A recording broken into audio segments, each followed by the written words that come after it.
میں بھی کہتا ہوں کہ عرش والے میری توقیر سلامت رکھنا، فرش کے سارے خداؤں سے الجھ بیٹھا۔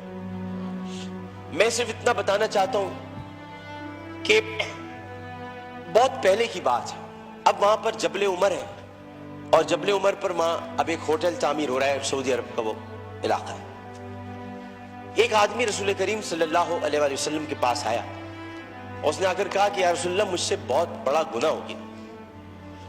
تو آپ نے فرمایا کب ہوا؟ نے کہا اسلام لانے سے قبل ہوا۔ آپ نے فرمایا کہ ٹھیک ہے، اب تم اسلام لے آئے ہو، تمہارے سارے گناہ اللہ نے معاف کر دیے۔ اس نے کہا آپ میری بات سن لیجئے رسول اللہ، میں آپ سے بات کرنا چاہتا ہوں، اپنے دل کا بوجھ ہلکا کرنا چاہتا ہوں۔ آپ نے کہا کہو تم کیا کہنا چاہتے ہو؟ اس نے کہا یا رسول اللہ میری ایک بچی تھی، اور میں اس بچی کو جب وہ 5 سال کی ہوئی تو میں اس بچی کو کہا میں چلو تمہیں جنگل لے کے چلتا ہوں، اور میں اس کو لے کر چلا۔ جناب اسپیکر توجہ چاہوں گا، میں اس کو جنگل لے کر چلا۔ اب میں اس لیے لے کر چلا کیونکہ میری عزت پر حرف آ رہا تھا کہ میرے گھر بچی کیوں پیدا ہوئی۔ نبی کریم بہت غور سے سن رہے تھے، صحیح بخاری اور صحیح مسلم میں اس حدیث کو بیان کیا، ترمذی شریف میں بہت تفصیل کے ساتھ۔ تو انہوں نے بہت توجہ سے سنا، اور آپ کہنے لگا میں جنگل میں لے کے گیا، پھر میں نے ایک گڑھا کھودا۔ گڑھا کھودنے کے بعد میں نے بچی سے کہا اس میں لیٹ جاؤ۔ اچھا جب میں گڑھا کھود رہا تھا تو یا رسول اللہ مجھے ایک بات یاد آئی کہ وہ کھودتے کھودتے مجھے پسینہ آنے لگا، تو اس نے اپنے چھوٹی سی چادر سے میرا پسینہ بھی صاف کیا، اور اس کے بعد میں نے اس بچی کو گڑھے میں ڈال دیا، اور پھر میں نے مٹی ڈالی تو عربی میں اسے مجھ سے کہا، ترجمہ آپ کے سامنے پیش کر رہا ہوں، بابا بابا میں مر جاؤں گی بابا، اور میں نے اس کو مار دیا۔ بہت دیر تک خاموشی حجر رسول میں رہی۔ اس نے دیکھا تو رسول کریم صلی اللہ علیہ وسلم رو رہے تھے۔ خاتم النبیین، سید المرسلین، شفیع المذنبین، انیس الغریبین، رحمت للعالمین، راحت العاشقین، مراد المشتاقین، شمس العارفین، سراج السالکین، مصباح المقربین، محب الفقراء والغرباء والیتام والمساکین، ہمیں سکھاتے ہو، ہم تو ختم نبوت کے محافظ، ہمیں سکھاتے ہو۔ سید الثقلین، نبی الحرمین، امام القبلتین، وسیلتنا فی الدارین، صاحب قاب قوسین، محبوب رب المشرقین ورب المغربین، جد الحسن والحسین، مولانا مولا الثقلین، ابی القاسم محمد بن عبداللہ۔ پر درمیان میں نہ بولو، حدیث کے درمیان نہیں بولو۔ اس کے بعد نبی کریم صلی اللہ علیہ وسلم نے یہ کیا کہ ان کے زار و قطار آنسو بہنے لگے، اور انہوں نے کہا کہ قسم اس پروردگار کی جس کے قبضے میں محمد کی جان ہے صلی اللہ علیہ وسلم، اگر تو اسلام نہ لاتا تو میں تجھے سر عام سب کے سامنے تیری گردن اڑاتا۔ یعنی مطلب یہ ہوا کہ نبی کریم نے بہت پہلے بتا دیا تھا کہ بچیوں کے ساتھ ظلم کرنے والوں کو سر عام ان کی گردن کاٹی جائے گی۔ یہ اصول متعین کر دیا تھا محمد مصطفیٰ، یہ سزا متعین کر دی۔ ظلم کرنے والا جناب اسپیکر کوئی صنف نہیں رکھتا، خدا کے لیے اسے مرد نہ کہے، خدا کے لیے اسے عورت نہ کہے۔ ظالم کی صنف نہیں ہوتی، ظالم کی صنف نہیں ہوتی، ظالم نہ مرد ہوتا ہے، ظالم کو مرد نہیں کہتے۔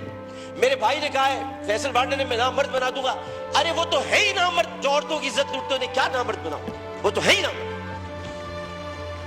ہم ظالم کی صنف مقرر کر کے معاشرے کو پھر تقسیم کرتے ہیں۔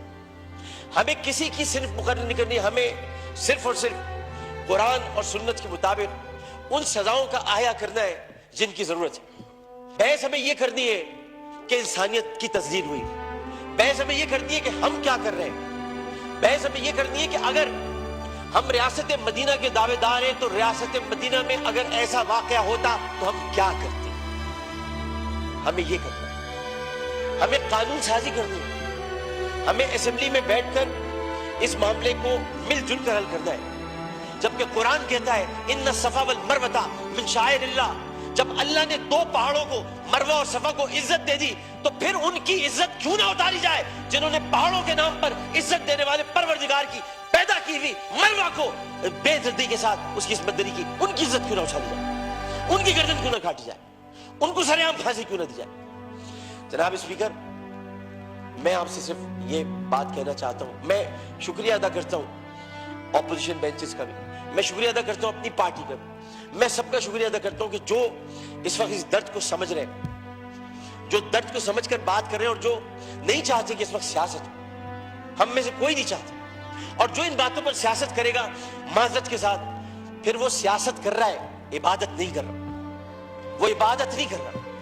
یہ اس وقت عبادت کا مرحلہ ہے, اور عبادت صرف 5 وقت پروردگار کے سامنے سر جھکانے کا نام نہیں ہے. عبادت ظالم و جابر حاکم کے سامنے کلمہ حق کہنا بھی ہے, اور عبادت اپنی جگہ پر رہتے ہوئے جب اللہ تعالیٰ نے قوت گویائی عطا کی ہے, اور 5 سوالات جب حشر میں کیے جائیں گے, کہاں سے کمایا تھا, کیسے کمایا تھا, جوانی کہاں گزاری, بولنے کا علم دیا تو بولے کہ نہیں بولے, ما کنت تقول فی ھذا الرجل, اس رسول کے بارے میں تمہارا کیا خیال ہے, کیا جانتے ہو, اس وقت ہماری زبانیں گم ہو کر نہ رہ جائے.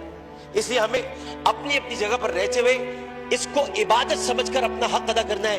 میں اتنا کہنا چاہوں گا آخر میں, جناب اسپیکر, میں اس ایوان سے ہاتھ جوڑ کر مطالبہ کرتا ہوں, بحیثیت ان کا ساتھی, بحیثیت رکن قومی اسمبلی, انہی کا ساتھی, انہی کا بھائی ہوں, اپنی بہنوں کا بھائی ہوں, اپنے جو ہمارے اپوزیشن والے ان کی بہنوں کا بھائی ہوں, صرف اتنا کہنا چاہتا ہوں کہ اس اسمبلی میں ہم پتہ نہیں کب رہے, کب تک رہے, کیا رہے, ہمیں نہیں پتا, لیکن ہم جتنے دن بھی رہے, یہ اسمبلی ایک تاریخ بن جائے کہ ہم نے, یہ اسمبلی نے قرارداد منظور کی تھی اور بل بنایا تھا کہ بچیوں کو میں ہر قتل کی بات ہے, بچیوں کی عصمت دری کرنے والوں کو سزائے موت دی جائے. شکریہ جناب.